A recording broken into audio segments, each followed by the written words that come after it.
probably won't come as a surprise to those of you who frequent these watery hallways, but I'm a big fan of language and the words we use to communicate. I've always been a student of journalism and English, so things like grammar and syntax really get me pumped. I just love words, and even more so, I love how some words can amplify others when they're paired together. Now, some people call that wordy or geeky, but I call it effectively utilizing our language. So when Mark told me I had to review a game called Starhammer Tactics, I excitedly responded with involuntary gibberish. I hadn't the slightest idea what the game was about. But come on, what a title! Starhammer Tactics! The badassness of its phonetics aside, the title Starhammer Tactics paints a vivid scene by being deliberately vague. Now, semantically, the words are absolute nonsense as combined, but holy damn, does it sound awesome. I imagine some futuristic, intergalactic war waged with massive ships, some of which are probably big enough to destroy entire stars. Starhammer Tactics. So imagine my disappointment when I loaded up Starhammer Tactics and found a game way too passive for such a rad name.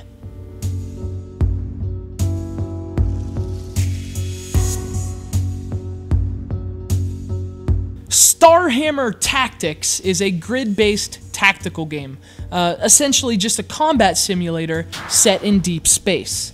You control your fleet of ships against an ominous horde of alien fighters known as Nautilids, taking turns moving your ships on the grid before the battle you've been brewing finally takes place. It's sort of like chess, only even less exciting. I know that's kind of the point of tactical games, so take this as a personal complaint more than a critique of the game, but what drives me crazy about games like Starhammer Tactics is that they take actual combat completely out of your hands. I mean, if you're into these games, this won't bother you in the slightest, but I don't want to just sit idly and watch as my ships attack the aliens.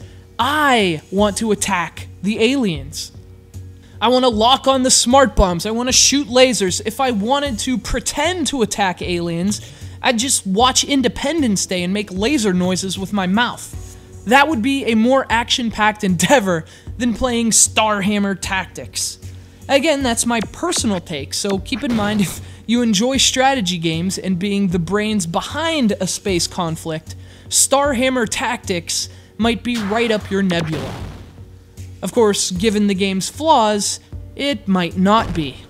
Perhaps the most glaring problem with Starhammer Tactics is that it really doesn't feel all that tactical. There are statistics for your ships, as they're ranked based on capabilities such as attack power and defense, so you obviously need to think about where to place specific ships relative to enemy fighters. But beyond that, there just isn't much else going on in Starhammer Tactics. You can't customize your fleets, tweak your ships, or even play online.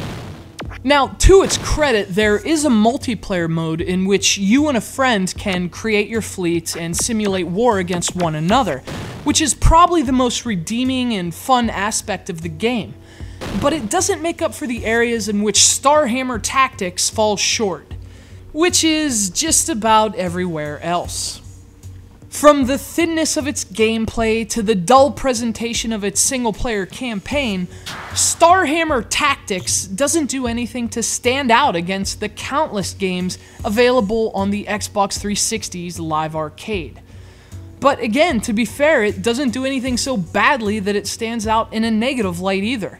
It's a competent, if thin, tactical game. Nothing less, but contrary to what its marvelous title might suggest, certainly nothing more.